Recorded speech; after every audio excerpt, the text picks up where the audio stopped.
paz do Senhor Jesus, amados e queridos irmãos, Deus abençoe a tua vida, Deus abençoe a tua casa, Deus abençoe todos vocês, em nome de Jesus. Eu, nesse momento, quero primeiramente agradecer, mas este tempo que o Senhor nos proporciona de estarmos aqui na casa dEle e estar podendo agora, neste momento, estar aí na tua casa, louvando, bendizendo o nome do nosso Senhor e sendo aqui restaurado por Ele. Amém? Fecha os teus olhos, vamos orar, vamos agradecer a Deus por esta oportunidade, por tudo que Ele tem feito e certamente por tudo que Ele irá realizar nas nossas vidas ainda. Amém?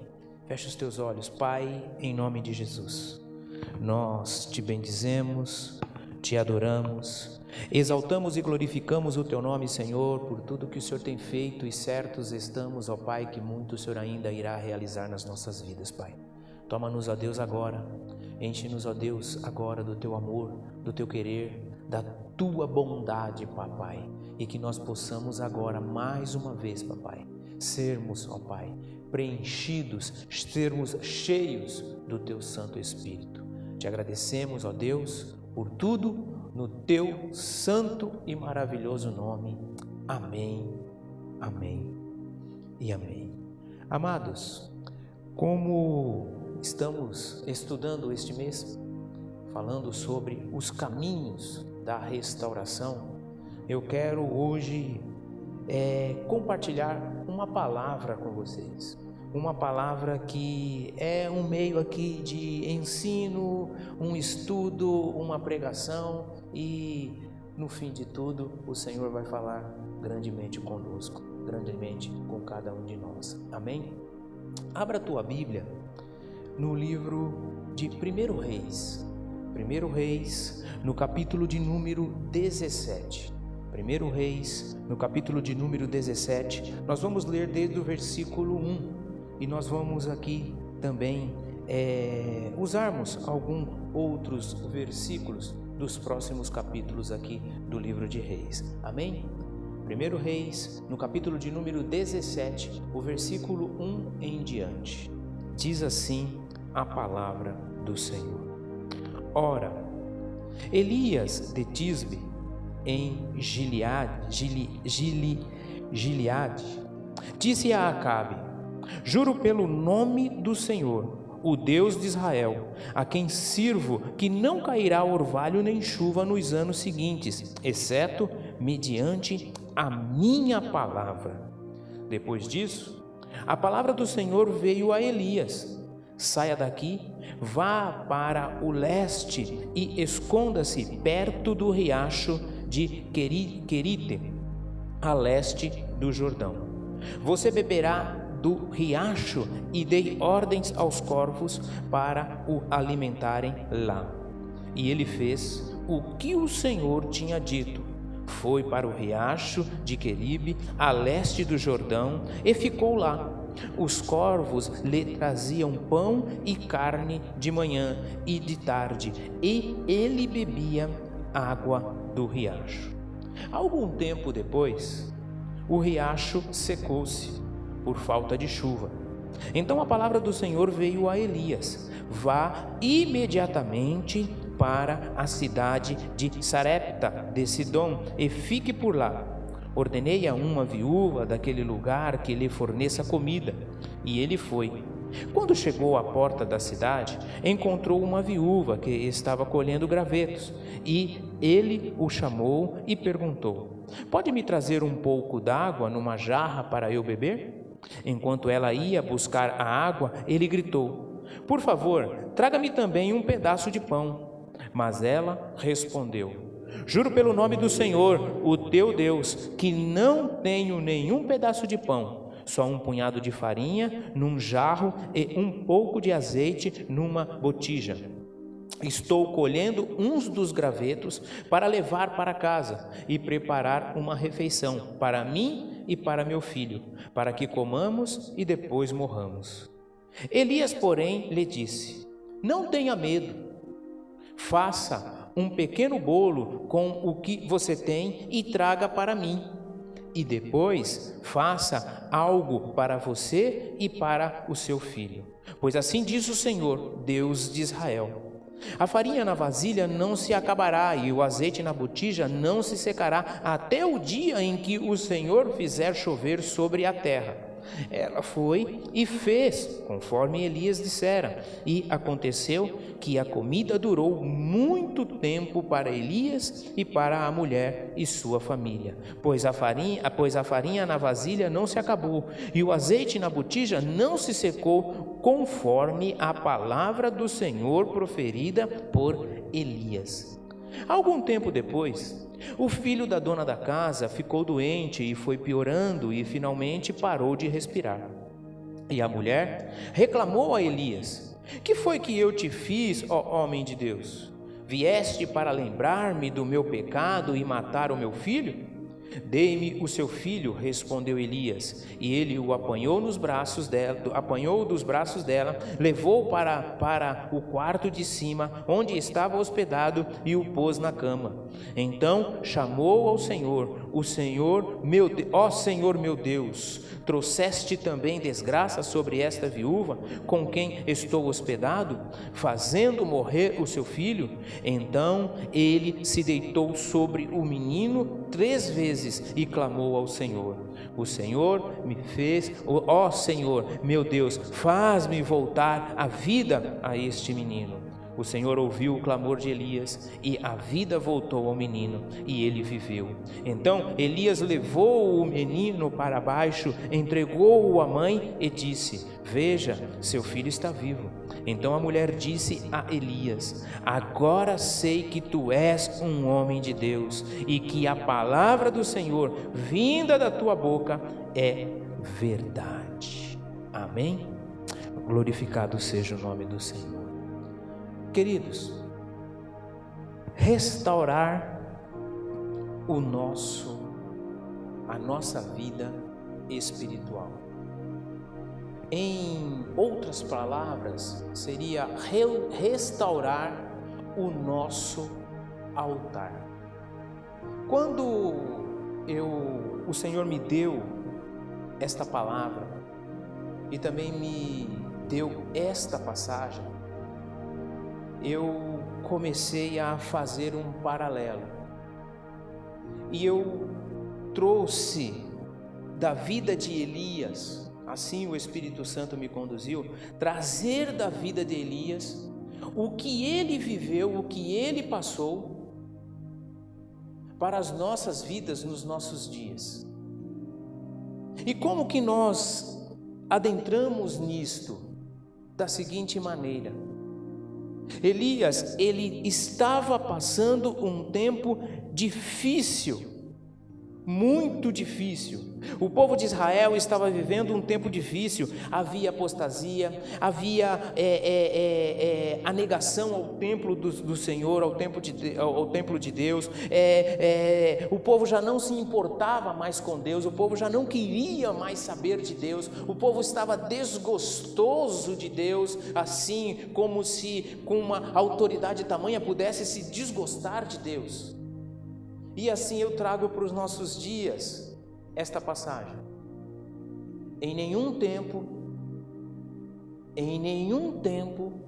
Elias deixou de estar conectado diretamente com o Senhor. Quando nós lemos o primeiro versículo, diz assim: ora, Elias de Tisbe, em Gileade, disse a Acabe: juro pelo nome do Senhor, o Deus de Israel, a quem sirvo, que não cairá orvalho nem chuva nos anos seguintes, exceto mediante a minha palavra.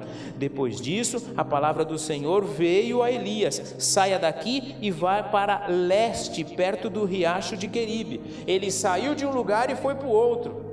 E aí quando nós entramos no versículo 7, diz assim: algum tempo depois o riacho secou por falta d'água.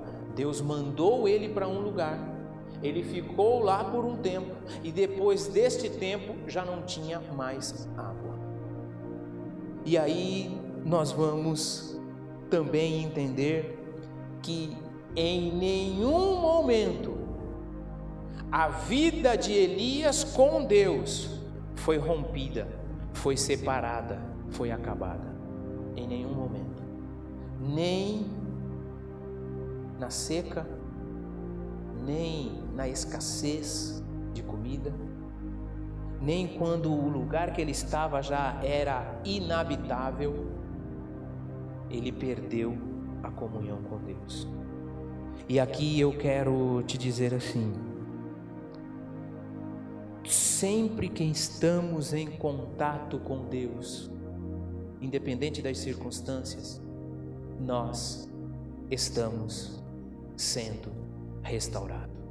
Saia daqui e vá para ali, saia dali e vai para acolá. Por quê? Porque o Senhor está sempre realizando.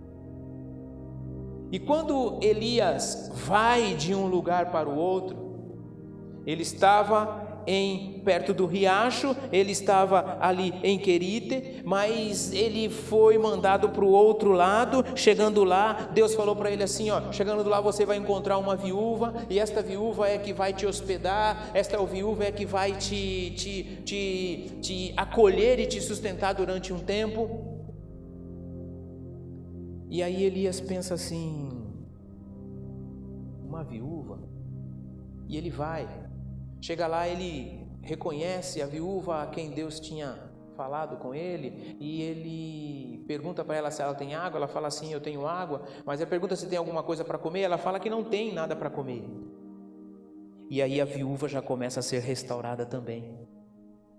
Vocês estão me entendendo? A viúva já começa a ser restaurada também. Em todo o tempo o Senhor estava no negócio.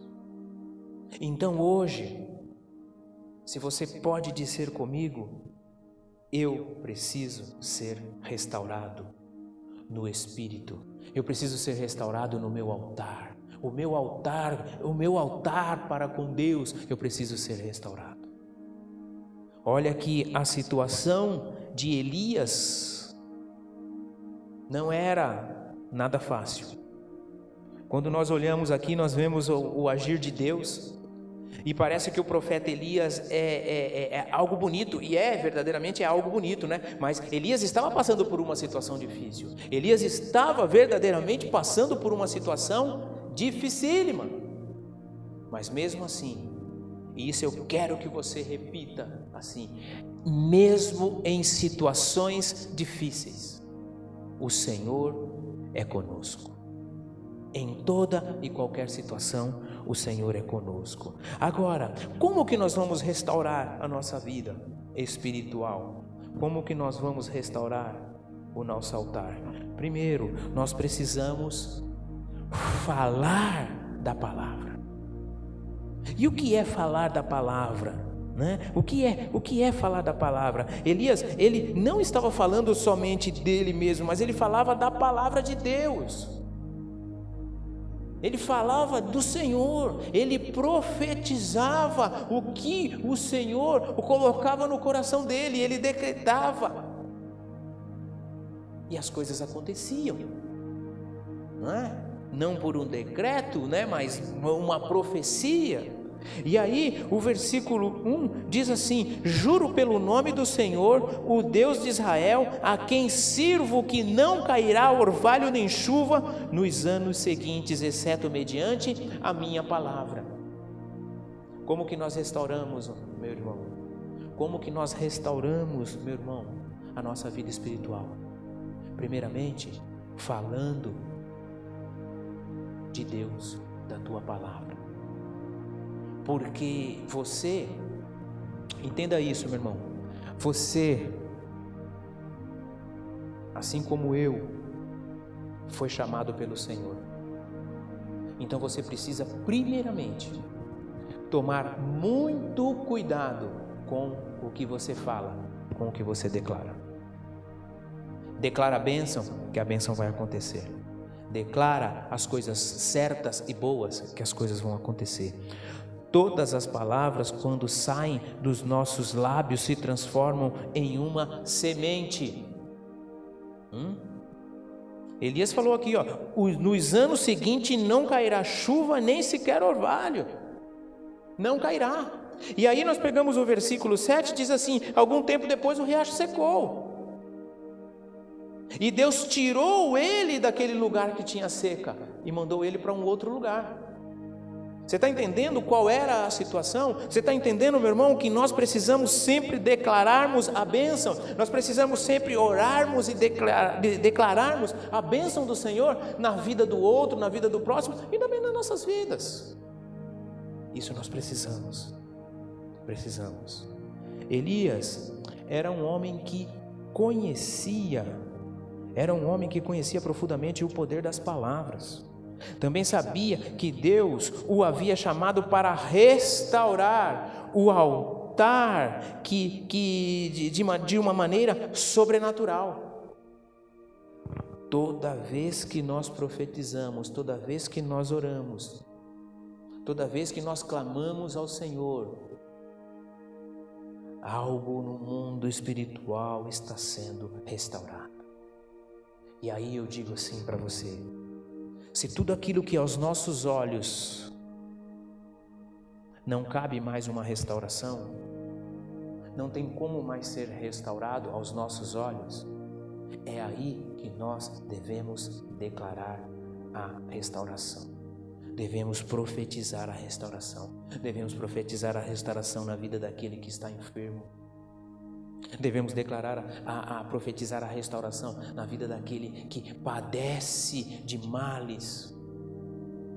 Nós devemos profetizar a restauração. O Senhor tira Elias de uma seca e leva ele próximo de uma viúva que não tinha mais o que comer, que já não tinha mais vontade de vida, não tinha mais nada que almejasse, ela não tinha mais nada. Tanto é que quando Elias chega, começa a conversar com ela, ela até se submete a dar um pouco de água, assim como ele pediu, mas quando ele fala que precisa de um pão, traga também um pão, a palavra de Deus diz que ela se vira para ele e explica a situação para ele.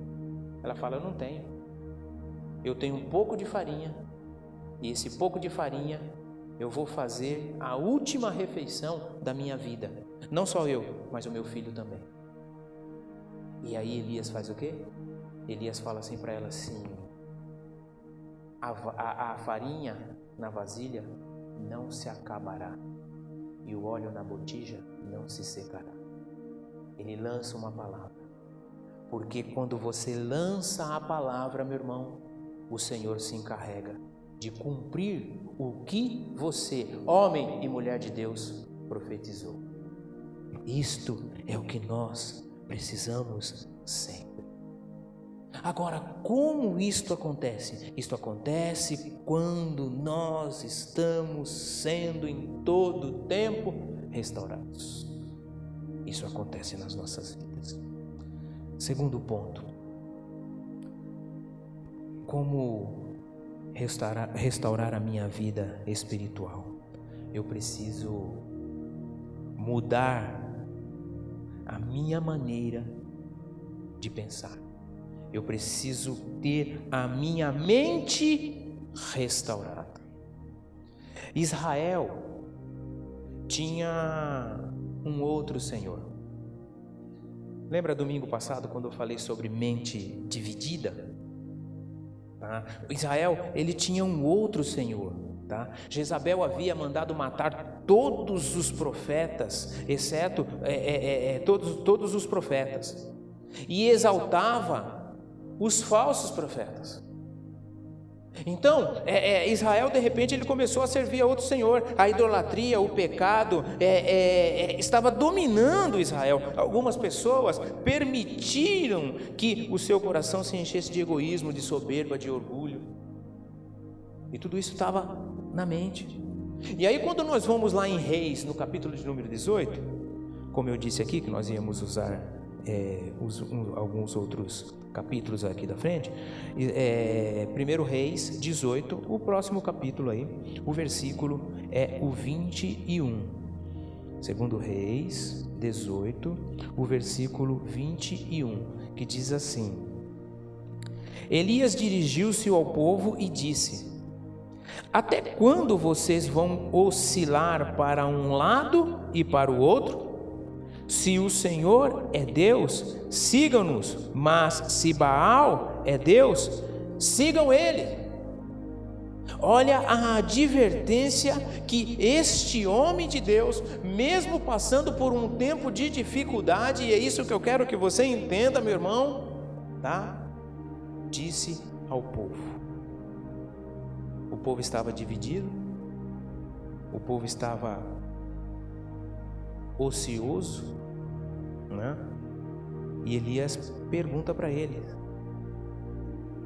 a quem vocês devem dirigir-se? Ao nosso Deus verdadeiro ou a Baal? E aqui, meu irmão, nós vamos entender que Elias, com todas essas dificuldades, ele não desanimava em tempo algum. Por isso que nos nossos dias, com tantas coisas que nós vemos, com tantas coisas que nos chegam, nós não podemos vacilar, nós não podemos oscilar. Nós temos um Deus Todo-Poderoso que quer nos restaurar. E é uma necessidade nossa, uma necessidade minha, uma necessidade tua, uma necessidade da igreja em sermos restaurados espiritualmente, para que a nossa comunhão e a nossa proximidade com o nosso Deus Todo-Poderoso seja intensa, a ponto de nós sermos usados assim como Elias foi usado, mesmo em tempos de dificuldades, mesmo em tempos de turbulências, mesmo nas circunstâncias adversas. E aí nós precisamos aplicar a palavra de Deus ao nosso coração, ainda que o Senhor nos fale claramente o que devemos fazer. Nós precisamos disso. Nós precisamos disso. Eu quero que você entenda que em toda esta turbulência, Elias não desistiu, Elias perseverou, e Deus concedia as estratégias para ele a cada tempo. Em todo tempo Deus dava as estratégias para ele, em todo tempo Deus dava para ele a graça, em todo tempo Deus dava para ele o discernimento e o entendimento. Este é o nosso Deus. Queridos, em tempo algum, se queremos verdadeiramente sermos restaurados no Espírito, se queremos sermos restaurados, se o nosso altar necessita ser restaurado, nós não podemos nos dividir, nós não podemos ter a mente dividida em tempo algum, porque o Senhor não permite isso. O Senhor vai te conceder as estratégias, o Senhor vai te conceder a sabedoria e o discernimento, sim. Mas você precisa estar restaurado. Você precisa estar restaurado. Você precisa falar da palavra. Você precisa estar cheio do Espírito Santo. Este é o processo de restauração para as nossas vidas. Amém? Terceiro ponto. Como ser restaurado? Como ser restaurada a minha vida espiritual? Como ser restaurada a minha vida espiritual? Terceiro ponto. Para ser restaurado, eu preciso dar a minha oferta correta. E quando eu falo aqui a oferta correta, não é dinheiro. Amém, irmãos? A oferta correta é quando nós nos damos ao Senhor.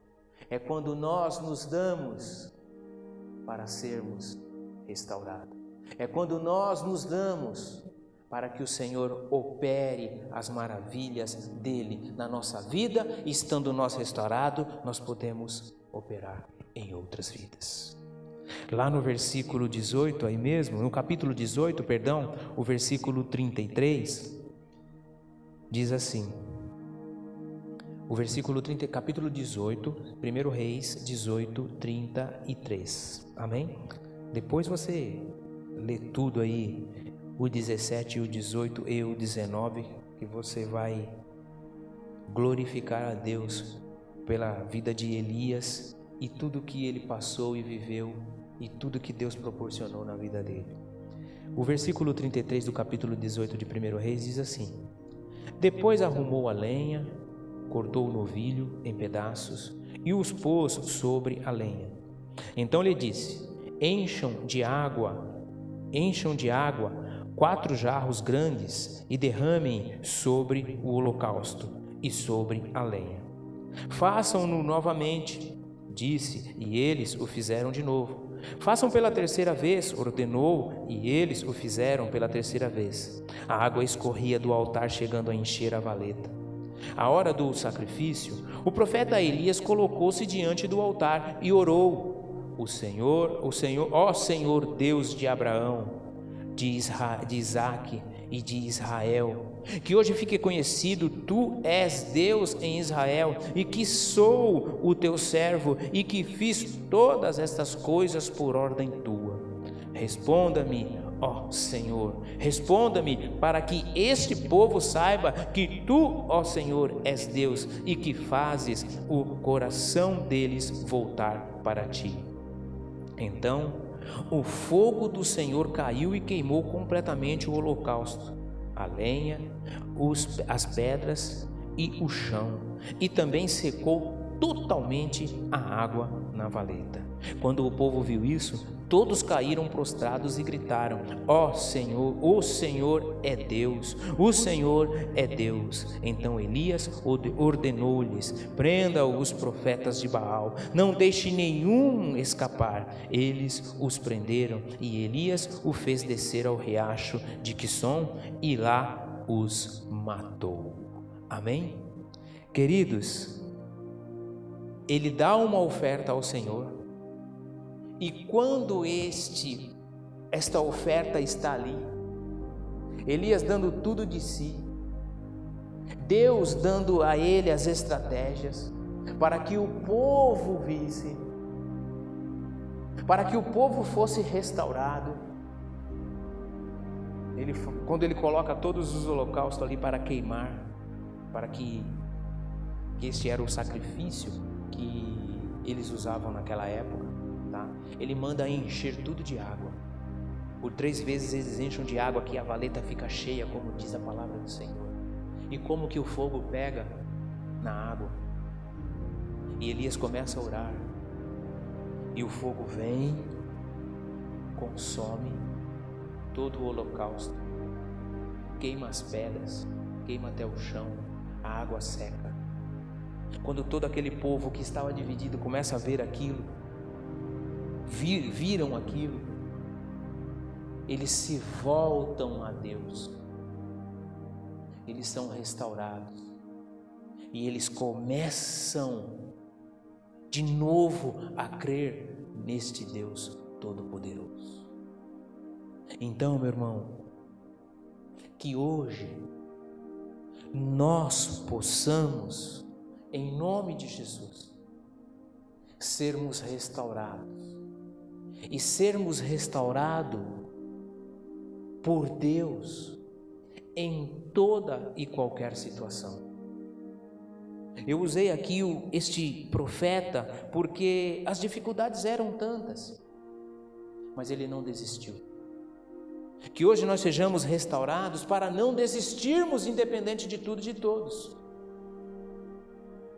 Em todo tempo ele procurava a Deus, ele se submetia a Deus, e Deus concedia a ele as bênçãos. Que sejamos em todo tempo desta maneira. Que em todo tempo você possa olhar para este homem de Deus, e que você possa olhar para o nosso Deus Todo-Poderoso e saber e crer que Ele faz, que Ele realiza. Muitas vezes fraquejamos, Muitas vezes temos as nossas dúvidas, mas creia, meu irmão, que o Senhor em todo o tempo quer restaurar. Se hoje que você possa se colocar no lugar de Elias, que hoje você possa dizer assim: eu sou um Elias, porque estou passando por essa dificuldade, mas o Senhor tem me restaurado, o Senhor tem me dado as estratégias, o Senhor tem sido comigo, e que você possa caminhar desta maneira, porque é somente grudado em Deus é que nós vamos receber a vitória, é que nós vamos receber as bênçãos, é que nós vamos caminhar firmes, sem olharmos para trás. Todos os profetas tinham sido mortos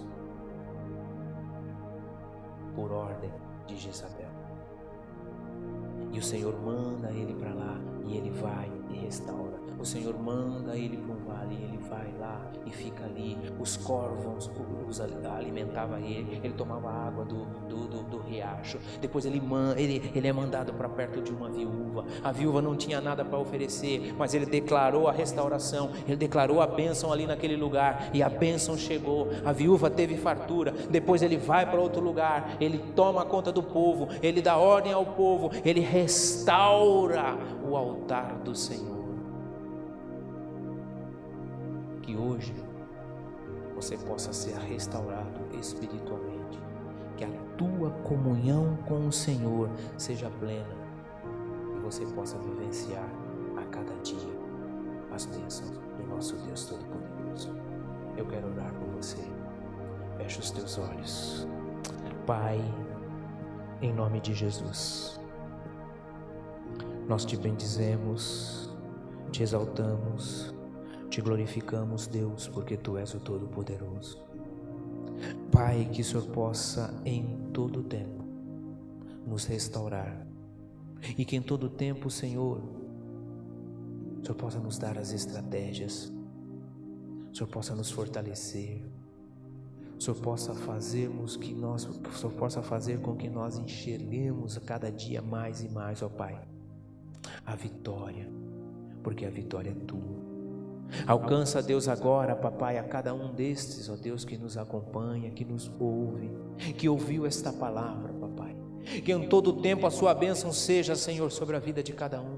Que em todo tempo o teu querer e a tua vontade se cumpra. Que em todo tempo o teu querer e a tua vontade seja, Senhor, na vida de cada um de nós, ó Pai. Porque Tu és o nosso Deus e Tu és o Todo-Poderoso. Assim, papai, age, ó Pai, nas nossas vidas. Venha, Senhor, e nos restaure, ó Pai, e que em todo tempo, Senhor, estejamos próximos de Ti, estejamos certos, ó Pai, das Tuas estratégias sobre as nossas vidas, e que o Teu querer e a Tua vontade seja para a honra e glória do Teu santo nome. Te agradecemos, ó Pai, e Te bendizemos, em nome de Jesus. Em nome de Jesus, em nome de Jesus. Amém? Deus abençoe a tua vida, Deus abençoe a tua casa, Deus abençoe todos os seus, em nome de Jesus. Se você preparou aí o seu dízimo, a tua oferta, se é o tempo, se é o dia de dizimar, você pode estar usando aí uma das nossas contas, tá?